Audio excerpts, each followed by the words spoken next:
Hey guys, Ivan here, and in today's video we got a couple of really interesting bodybuilding updates. Before we start with the first update, I want to update you guys about the Wedge that I tried yesterday, and guys, I loved it. If you have any pains in your knees, in your hips, or your lower back, this will definitely help a lot. It definitely puts a lot less strain on the knees and on the hips. I loved it. Makes everything run so much more smooth. And guys, I don't have a code. I don't have anything from the potential sales, nor does Eric, honestly. He has his fan base, which is huge, way bigger than the bodybuilding community. But guys, I'm telling you, if you happen to be having any issues of that sort, this is definitely worth giving it a try. Now, the first topic. Let's start with the first topic, and that's gonna be Nick Walker, guys. And at this point, I could say it's pretty much official. Nick Walker is not doing the Texas Pro and very likely skipping the 2026 Mr. Olympia. What the hell, guys? So he posted this album, this set of photos right here, photos that he's posting very regularly. And the caption here is very interesting. People are still doubting this caption and saying that it's a troll caption, that he's not serious about this. And I understand that it's kind of hard to grasp what decision he's making currently. But from what I know about Nick, what he says in the captions is usually what he means. I don't think he would be just writing random captions or trying to troll his fans or whoever. He says here in the caption, lean bulk has begun. So Nick Walker is not starting the prep. He has around 10 weeks, 10, 11 weeks to the Texas Pro, but it seems like he's not doing that show. He's starting his bulk. Now, as you saw up until now, since the Arnold Classic, he gained a whole bunch of size. He got up to like almost 290. He grew a ton of muscle. And recently he wrote in one of his captions that he's basically on a cruise. He says cruising right along, which is obviously not him directly saying he's taking a cruise dose of PEDs, but that's what it meant. And at this point, he says that he's starting the bulk. So, I mean, one thing is really strange here, and that's, that he is not doing the Mr. Olympia potentially. I mean, if he's starting the bulk right now, when is he going to compete then? There is only like 16 weeks until the Mr. Olympia, so if he's going to bulk now, I mean, for how long would he bulk? Like for 10 weeks, and then what? I mean, prep for 2-3 weeks. What's the last show before the Mr. Olympia? Like 2 weeks out? I don't think he's doing that, I don't think so. If his bulk just started, that's it, man. We won't see Nick Walker at the 2026 Mr. Olympia. Insane. Guys, insane.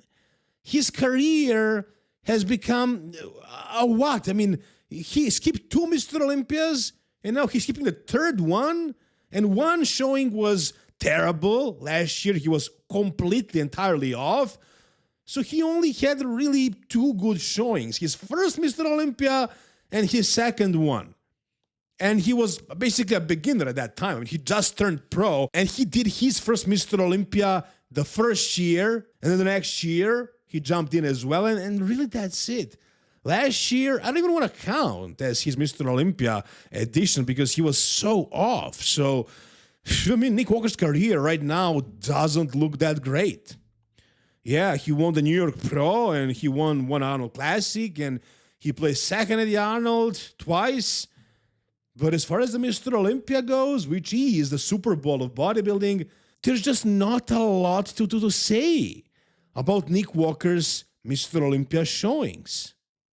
Now, what is also crazy about this is that he is starting his bulk looking like this, basically shredded and huge and heavy. At almost 290, super shredded. So what is he going to do? Get to 300 super lean as well? Or beyond that, 310, 320 at a height of what, 5'7"? What is that going to look like? I mean, this guy apparently doesn't care about his Mr. Olympia placings or winning the Mr. Olympia. He just wants to become the biggest freak this world has ever seen. And in his YouTube video where he's actually training his arms, You can see right here how insane this guy is looking right now. This is before he starts his bulk. But I mean, when he was cruising, what could have his cruise looked like? It was probably a whole bunch of tests and a whole bunch of GH and every peptide known to man. So I don't think he was like on 250 milligrams of test. No, that's not his cruise. I don't think so. So now that he starts blasting, I mean, I just hope he stays healthy. I just hope he doesn't get hurt trying to accomplish something that, I don't know, man. I don't know if anybody accomplished this, like being this freaky, this big, this massive, with this kind of condition. This is a next level freak, and it's such a shame, man. It's such a shame that we most likely won't get to see him at a Mr. Olympia. I hope, guys, I hope that this was a troll caption. I hope that he actually ends up doing the Mr. Olympia, that somebody changes his mind, that he realizes that he's making a mistake and does something about it, but I don't think so. I don't think so. It seems like Nick Walker is done for the year. And as far as his career, who the hell knows what he's planning? I mean, he became a part owner of a supplement company, so maybe he just plans on doing the Arnold Classics, trying to win that prize money and really focus on the business, on the social media. I mean, you can definitely make a lot more money doing that than competing, really. From what I'm hearing from Eric, basically, and what he's doing currently, I don't know how smart of a decision, money-wise, it is to actually pursue bodybuilding at the highest level. If he has the opportunity to do other things, bigger things, then I get it. But, you know, he's a really hardcore bodybuilder. All he cares about is being the biggest, the most shredded bodybuilder in the world. And then he doesn't do the Mr. Olympia. Insane, guys. I don't know what he's thinking. Whatever you think about this, tell me down below in the comment section. All right, the next physique update we got is another one from Regan Grimes. And yeah, I covered Regan Grimes yesterday as well. But this time around, we got some footage of Regan posing. And one of the comments that stood out yesterday, got a lot of likes as well, was about Regan's legs in his previous post. And to be honest, after watching that video, those photos, again, after I saw that comment, yeah, I did notice that Regan's legs did kind of seem a little bit flatter, smaller. But now looking at this footage right here, this video, it doesn't seem like his legs are truly an issue. Like, he looks big, man. He looks huge. And this is the kind of physique that I compared Eric to, because I think these guys have a lot of similarities, like in terms of shape and structure. But right here, I'm seeing how much better Regan actually is. He has much bigger delts and arms, mainly in combination with a very, very small waist. So yeah, this off-season, Eric is putting a lot of work in the arms and shoulders and hamstrings as well. But as far as Regan, I mean, he is huge, man. He is full, he's big. And again, he's coached by Dom Super Sliced. His nickname is Super Sliced. So we're expecting Regan to be super sliced, right? To be super conditioned. But that's a tricky thing with Regan, I think, because he looks really impressive in the off-season, really huge. But when he starts getting in that condition, he loses a lot of that fluff. So it's gonna be tricky to bring Regan big and full and also shredded at the same time. I could do it. I know I could pull it off. I know I could bring Regan at his absolute best. You guys joked about it before. You didn't think I was serious about saying all these things about coaching all the top pros, but you just saw what I did with Eric. So I have no doubt in my mind that I would bring Regan as well at his absolute best, but I also have no doubt in my mind that Dom Super Slice can do it as well, as long as he commits fully to Regan. So we'll see what Regan is going to bring to this Texas Pro stage. Does he have a chance to actually win that show? Absolutely. Absolutely, he does. Jordan Hutchinson is doing it. And a correction, Jordan Hutchinson did not place stand at the Mr. Olympia last year. He was 12th. The only guy out of 4 guys who were having their pro debuts at the Mr. Olympia last year that managed to crack the top 10 was Guduito, not Jordan Hutchinson. But Jordan looked amazing, and he looks amazing right now. So Jordan is doing the Italy Pro, Regan is doing Texas. I think these guys are definitely going to meet at Texas Pro, and it's going to be very interesting to see because I feel like Regan has probably bigger frame, probably prettier structure, he has crazy back as well, but Jordan comes really shredded, really grainy. He has that maturity to the muscle, and I think these guys look pretty similar, so that's going to be a really good mashup. I don't know who's going to place where, who's going to beat who, but it's definitely going to be a fun show to watch.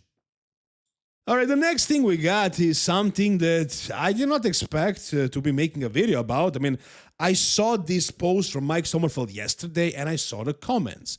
Pretty much every single comment is about Mike's hairline, or his lack of hair, or his head. Now, people are asking him, is he doing a hair transplant? Why is he bald? And, you know, I thought, like, whatever, the guy just decided to go bald. Maybe he didn't like his hairline.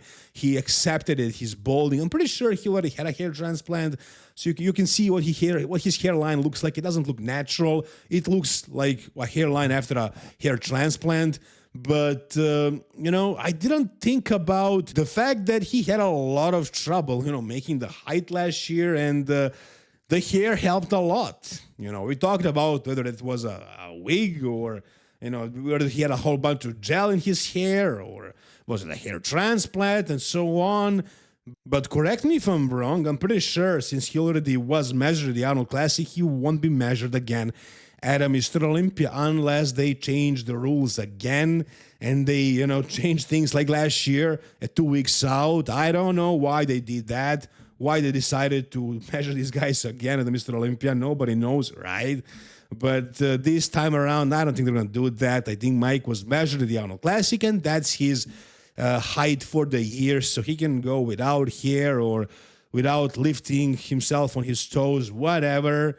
Like he is measured and he knows what his weight can be, so he can finally let go of that hair or that wig, whatever it was.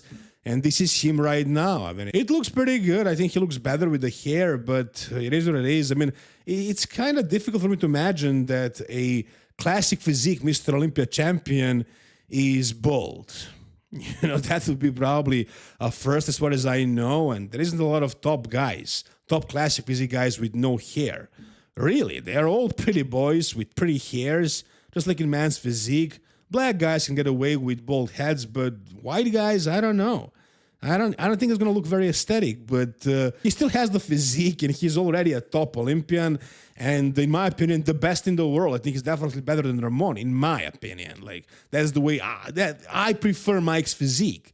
I'm not saying Ramon is worse or anything like that. Personally, for me, Mike is slightly better. I think he's more complete, and I think he brings better look to the stage. Last year, the Mr. Olympia, yeah, he wasn't his best because of that whole chaos with the weight and the height, but you know what we saw from Mike at the Arnold UK, that was a damn good look, and in my opinion, better than Ramon's look. So we'll see what's going to happen. How much will Mike's lack of hair hold him back at the Olympia? Whatever you guys think, tell me down below.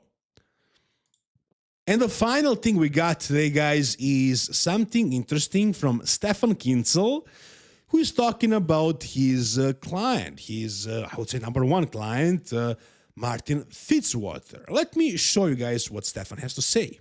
I know what Martin is capable of. Martin knows what capable is of, and a lot of other people should also know what is he capable of. When he brings his best, he can win the fucking show. There is a group of people he already beat once, and there is a group of people he never beat. Nick, he beat already Samson. He already beat Tonya. He already beat Andrew. He never beat Hardy, and he never beat Derek. Okay, I mean, I can't say anything. You know, personally, my opinion is that, yeah, Martin did beat all these guys, but they were all terribly off. I mean, he beat Samson when Samson wasn't really Samson. He beat Andrew when Andrew was also terribly off at Mr. Olympia. He beat Nick when Nick was at his all-time worst.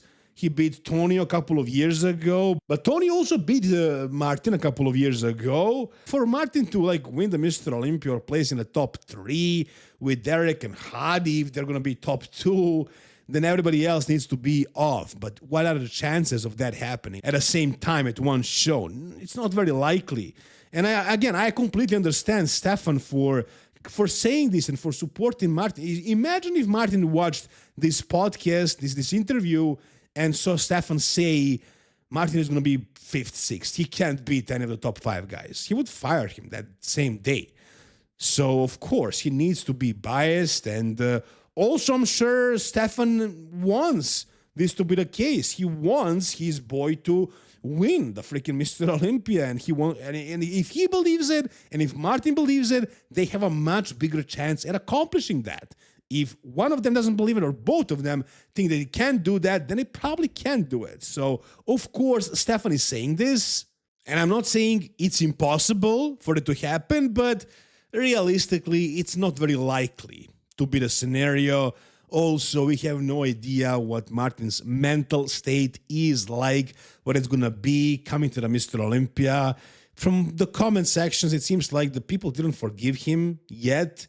So I'm sure it's affecting him quite a bit.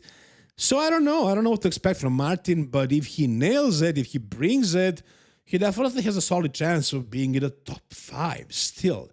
Especially now without Nick Walker in the mix, but do I see him beating a very good Samson, a very good Andrew, a very good Derek, a very good Hadi?